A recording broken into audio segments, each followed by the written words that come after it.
You can take a woman and know nothing about her and just see her body and say, yeah, okay, and you can fuck her, and that might be. I mean, prostitute, for example, you pay her to sort of not talk, right? You pay her to leave, isn't that what they say? So you're basically to not have to get to know her. And I've had sex with prostitutes, really beautiful women who are prostitutes. I've done it just because I was in Mexico, and fuck it, why not? You take like the hottest women I've seen in my life, the hottest women I've dated. These women were right there, at that level. But I didn't really enjoy the sex that much. It was cool. I got off. It was fun little 20, 30 minutes, right? But it wasn't even close to a woman who is that physically beautiful, but also I know her sense of humor, and I know her reactions when I tease her or tickle her.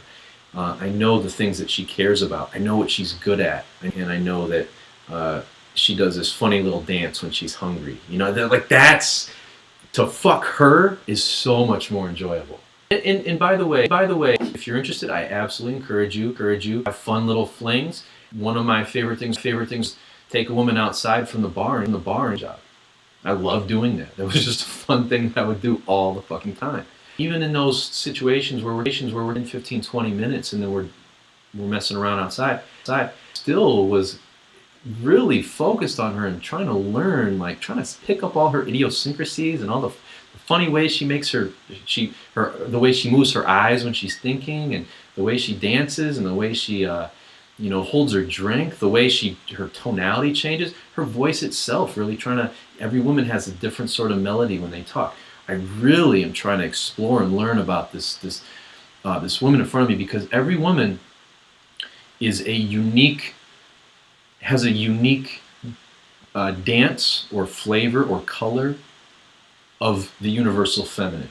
So when you can see the universal feminine, that is the energy that is animating her unique dance, she becomes beautiful and what she thinks of you, there's no room for that in your mind. All you can think about is what you think of her and how much she's turning you on. I'm there. I even talk to the woman. I'm there. Even if it's a 5-minute quick hookup behind the bar or something like that, I'm still very, very much focused on who she is as a human being. And women can feel that. I've talked about seeing the woman, seeing the feminine. That is awareness. So having awareness of the woman.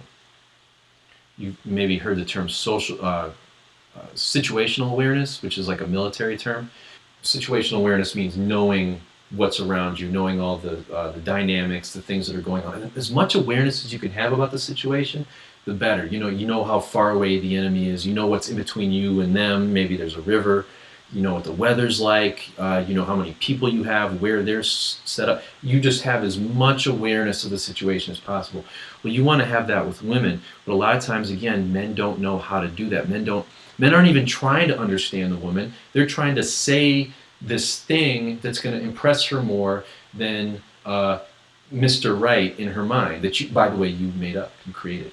I talked about thrust. As a man, your masculine expression, you're going to have unique dance, unique flavor, your unique style as a man. You don't need to tell you how to be a man. You know. It's looking to others for guidance on how to be a man that actually gets in the way of that. For example, what my favorite comedian is Bill Burr. I think he's hilarious, and I think he's a genius social commentator. And he's, I listen to his podcast, and he just recently got into baking. Now, Bill Burr is actually a very masculine guy in the way he thinks, the way he expresses himself.